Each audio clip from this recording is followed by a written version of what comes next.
So today we're going to learn how to thread some pipe. So this is an old oyster I picked up for 150 bucks. Well worth it even in scrap metal. So what we're going to do is we're going to tighten up the rear. That basically just keeps it straightened. And then we're going to tighten up the front. This is the chuck. And this goes backwards as far as how you spin it to tighten it. It's supposed to have a tool, but it didn't come with one. Here's my special tool. Bet you never seen that before. So I have a mark. I made my mark right here. And we're going to get our tubing cutter and loosen it. And then we're going to put it right on the mark. And then this is our rest, because there's a lot of torque with this great big motor in here. And we just barely snug it, and then we turn it on. And just ever so slightly turn the handle. It'll kind of turn all on its own if you just keep a little bit of force on it. And then be ready to catch it with the other hand.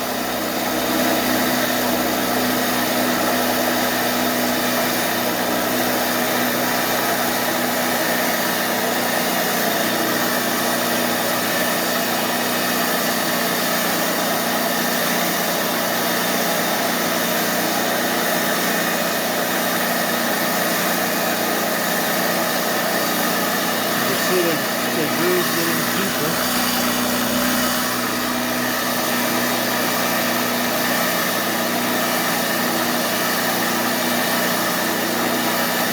You cannot use a regular copper cutter for this with drilling the wheel, and the wheel doesn't go down deep enough. I learned that because I tried using one out in the field, trying to cut a pipe inside a wall. And obviously you can't fit this big handle inside a wall. Alright. So next we have our pipe reamer. You basically just jam it inside here. And what the goal is to actually get rid of this edge here, because this will give water resistance. Or gas, or whatever you're actually going to be using.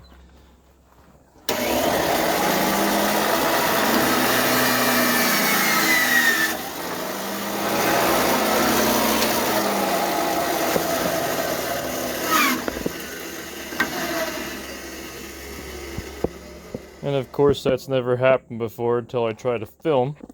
But that's what happens when you jam it too hard. Always be ready to have a backup plan, stand out of the way. Your health is better than anything else. So then we gotta make sure we have no filings inside here. This will interfere with the way it cuts.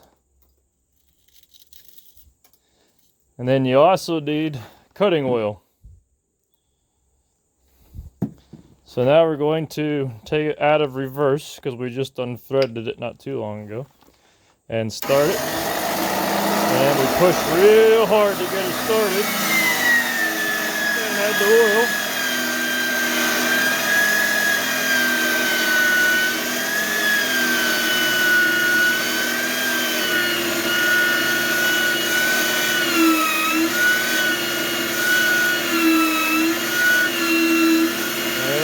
Gets towards the end here, and you know it's about done. And then we put it on reverse, crank it once, flip it the other way, and then it'll just spin right back off of there. And that is how you thread black steel pipe.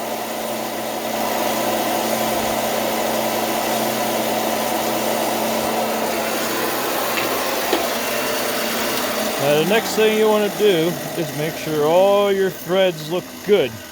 Sometimes you can rip a thread because you didn't put enough oil on it. Because I got excited, I forgot to put a paper towel in here.